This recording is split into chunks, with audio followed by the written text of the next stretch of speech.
Résumé, mesdames et messieurs, de la IndyCar du 1er mars 2026 jusqu'au 15 mars 2026. Le 1er mars 2026, la saison d'IndyCar débute comme chaque année dans les rues de Saint-Pétersbourg, un tracé urbain exigeant de 1,8 miles, ce qui est rapide, bosselé et extrêmement piégeux, notamment au freinage et en sortie de virage. C'est un circuit où les erreurs se payent immédiatement et où le premier week-end de la saison donne souvent une première hiérarchie, ou au contraire révèle un chaos total. Dès les essais libres, plusieurs noms ressortent. Scott McLaughlin,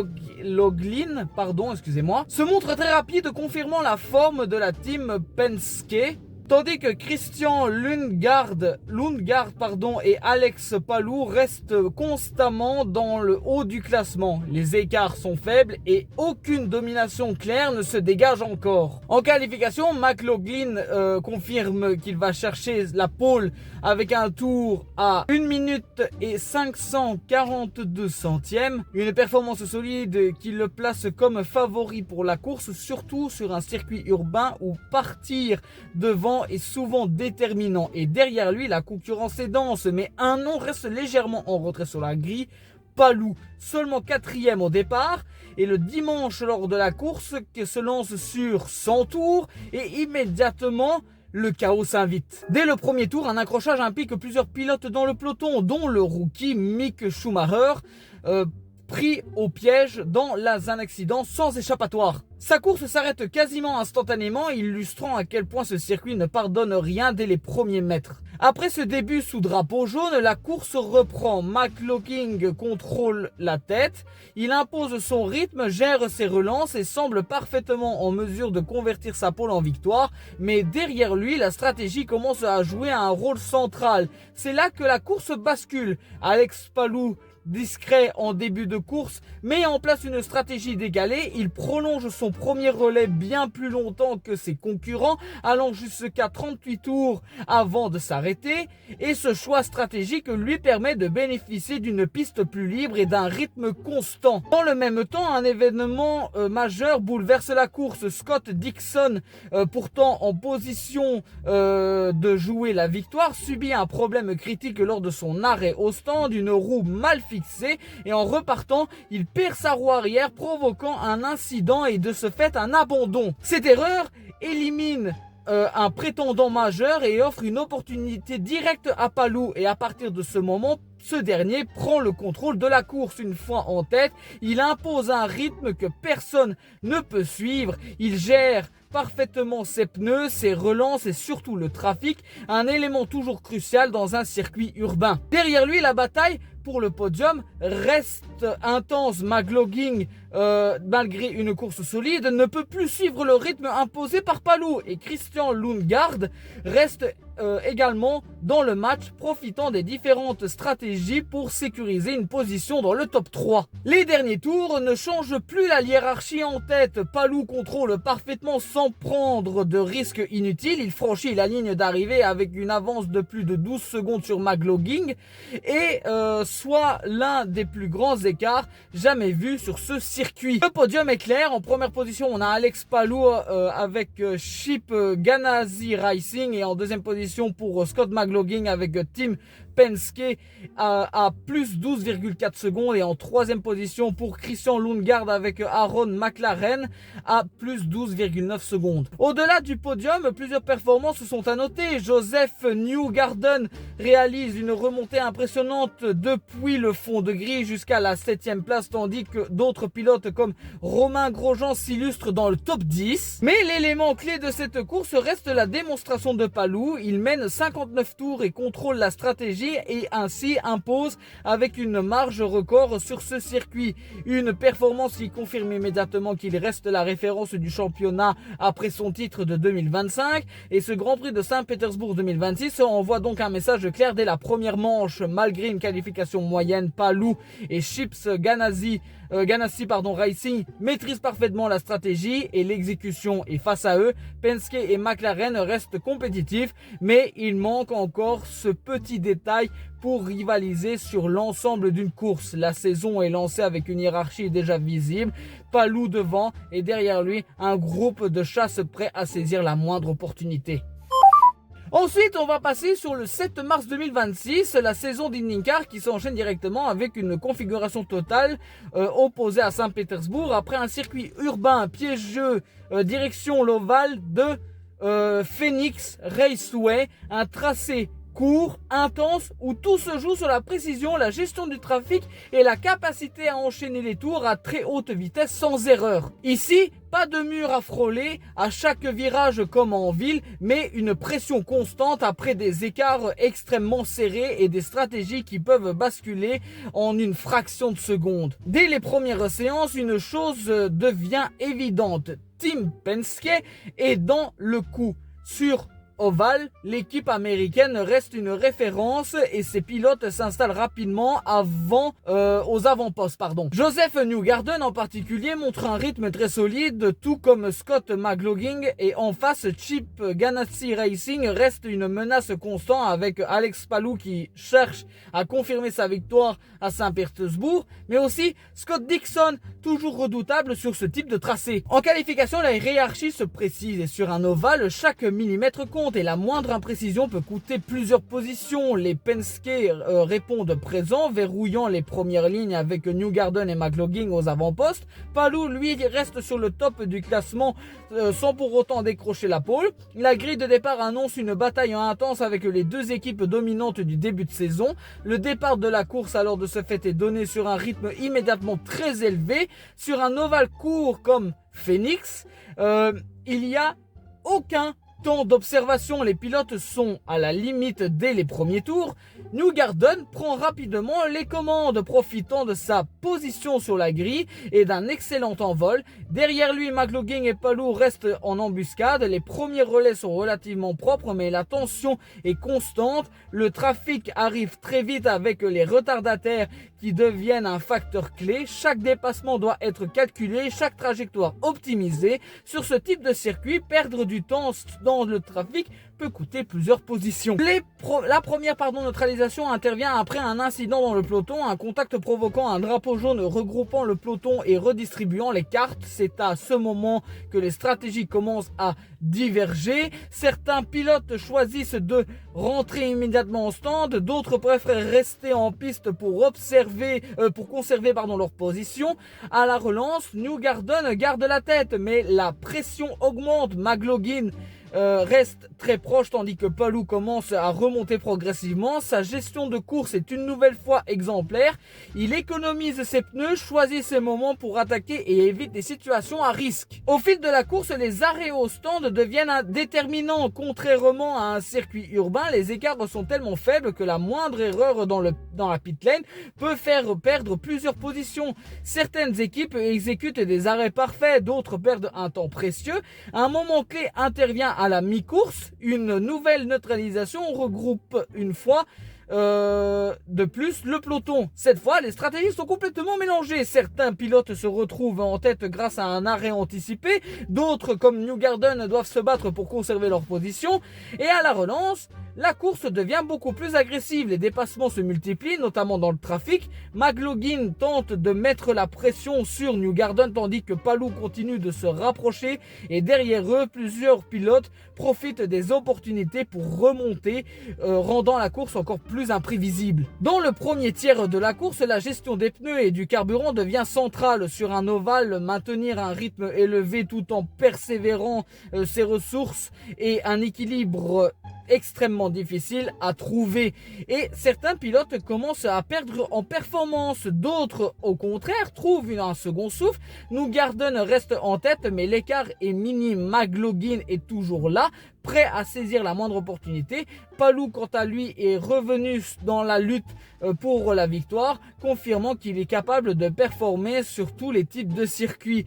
Les derniers tours sont sous tension maximale, le trafic joue un rôle décisif avec des retardataires qui compliquent la tâche des leaders. Chaque virage devient critique et chaque dépassement peut faire la différence. Finalement, Joseph Newgarden parvient à conserver la tête jusqu'au drapeau à damier. Il s'impose repose sur le Phoenix Raceway avec une course parfaitement maîtrisée, notamment dans les phases clés de relance et de gestion du trafic. Scott McLaughlin termine deuxième, confirmant la domination de Team Penske sur cet ovale, et Alex Palou complète le podium avec une nouvelle course solide et intelligente. Derrière eux, les écarts restent très faibles, preuve de l'intensité de la course. Plusieurs pilotes terminent dans le même tour, soulignant à quel point la moindre erreur peut coûter cher à ce type de tracé, et ce Grand Prix de Phoenix 2026 confirme plusieurs tendances fortes du début de saison.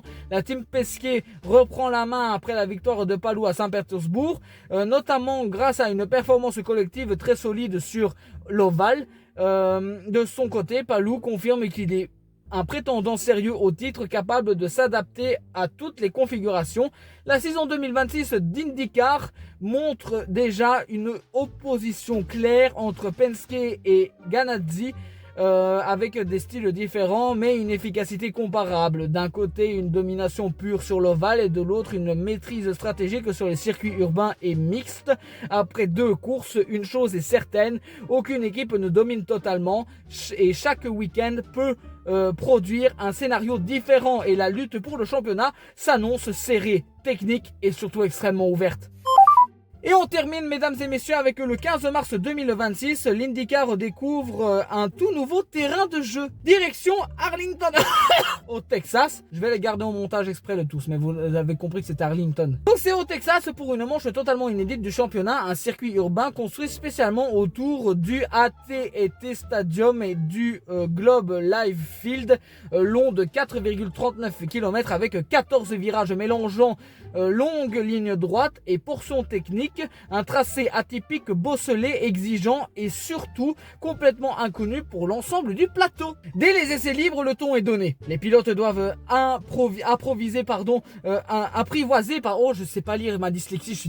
apprivoiser un circuit piégeux avec très peu de repères. Ça y est, j'invente des mots. Donc les pilotes doivent apprivoiser un circuit piégeux avec très peu de repères et un grip évolutif.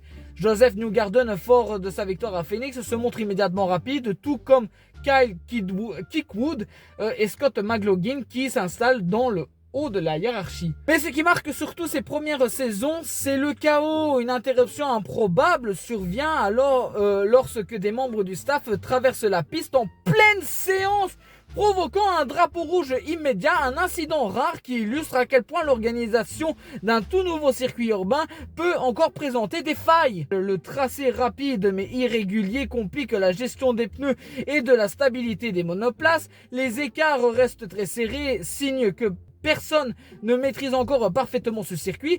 Arrivé ensuite au niveau des qualifications avec une nouveauté importante dans le format, le Fast Six se joue en tours lancés individuels, ce qui met encore plus de pression sur chaque pilote. Dans cet exercice, Marcus Ericsson frappe fort. Le pilote Andretti signe la pole position en 1 minute 34 secondes et 356 centièmes devant Alex Palou qui confirme sa capacité à performer. Derrière, la hiérarchie reste ouverte avec plusieurs favoris piégés par les drapeaux rouges et le trafic. Newgarden, leader du championnat, se retrouve plus loin sur la grille, ce qui annonce une course imprévisible. Dimanche, de ce fait, place à la course disputée sur 70 tours. Dès le départ, la tension est maximale. Ericsson conserve l'avantage depuis la pole, mais très rapidement, Kyle Kirkwood impose un rythme extrêmement agressif. Le pilote Andretti se montre incisif, propre et surtout très à l'aise sur ce nouveau tracé. La course devient rapidement stratégique. Le trafic joue un rôle clé, tout comme la neutralisation qui viennent réserver les écarts. Resserrer les écarts, j'ai dit réserver, excusez-moi. Chaque relance est une opportunité, chaque erreur peut coûter plusieurs positions. Kirkwood prend progressivement le contrôle de la course, il dépasse, gère ses relais et impose un rythme que peu peuvent suivre. Oh là là, la dyslexie. Mais je sais pas lire parce que j'ai de la dyslexie et je ne sais pas étudier des textes parce que j'ai des troubles de l'étude. Derrière lui, Alex Palou reste en embuscade. Le pilote Ganassi mise sur une régularité et attend la moindre ouverture. Dans les derniers tours, la pression monte encore d'un cran, les écarts sont faibles, mais Kirkwood ne craque pas, il gère parfaitement les retardataires, ne commet aucune erreur et conserve son avantage jusqu'au drapeau à damier. Et à l'arrivée, Kirkwood remporte la toute première édition du Grand Prix de Arlington, une victoire marquante obtenue avec maîtrise sur un circuit totalement nouveau, et derrière lui, Alex Palou termine deuxième à moins d'une demi-seconde, confirmant sa régularité au championnat. Will Power complète le podium, offrant à Andretti une performance globale très solide sur ce week-end, et au-delà du résultat, ce Grand Prix marque un tournant. l'IndyCar réussit son pari avec ce nouveau circuit urbain spectaculaire et imprévisible. Le championnat se resserre avec plusieurs pilotes capables de jouer la victoire selon les conditions.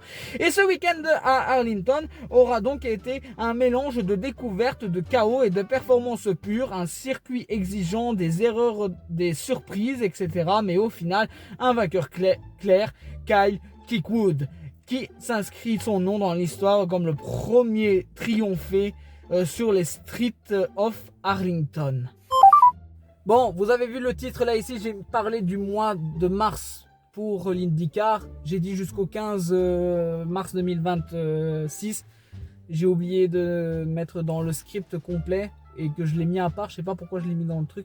J'ai oublié de mettre celui du 29 mars. On va parler de l'IndyCar du 29 mars, tant qu'on y est.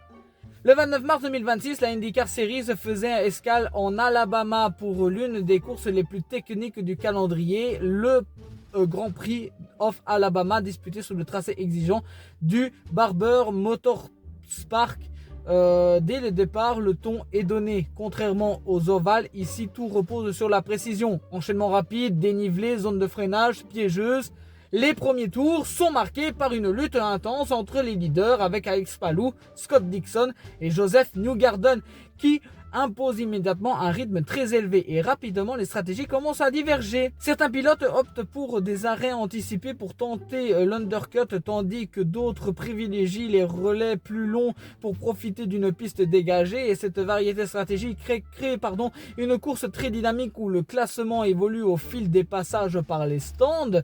Et au cœur de cette bataille, Alex Palou se montre particulièrement solide. Le pilote de Chips Ganassi Racing enchaîne les tours rapides avec une grande régularité, et sa gestion des pneus et du trafic lui permet de rester constamment dans le bon tempo sans jamais surpiloter. Dans la deuxième tiers de la course, un moment clé intervient avec la dernière vague d'arrière au stand. Grâce à une stratégie parfaitement exécutée et des mécaniciens efficaces, Palou ressort en tête avec un avantage précieux. Derrière lui, Scott Dixon tente de recoller, misant sur son expérience pour réduire l'écart. Mais Palou ne faiblit pas, il maintient un rythme élevé tout en évitant les erreurs sur un circuit où la moindre approximation peut coûter cher. Joseph Newgarden de son côté sécurise sa position dans le top 3 malgré la pression venant de l'arrière, et les derniers tours sont maîtrisés par le leader espagnol. Sans commettre la moindre faute, il gère parfaitement l'écart et franchit la ligne en tête, et de ce fait le podium est le suivant: en premier Alex Palou,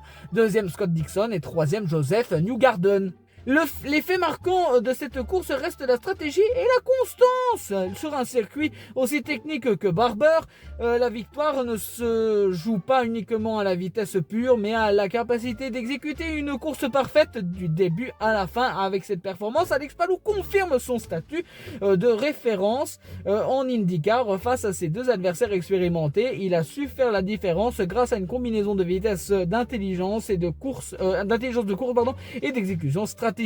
Ce Grand Prix d'Alabama 2026 illustre parfaitement l'ADN de l'IndyCar, une discipline où chaque détail compte et où la moindre erreur peut faire basculer tout un résultat. Voilà mesdames et messieurs, j'espère que cette vidéo par rapport au mois de mars 2026 de l'IndyCar ça vous a plu. J'espère que vous avez aimé. Si c'est le cas, likez, commentez, partagez, ça ferait extrêmement plaisir. Et sur ce, c'était Cartapha 17 et à la prochaine pour une prochaine vidéo de résumé de GP. Sur ce, c'était Cartapha 17, over.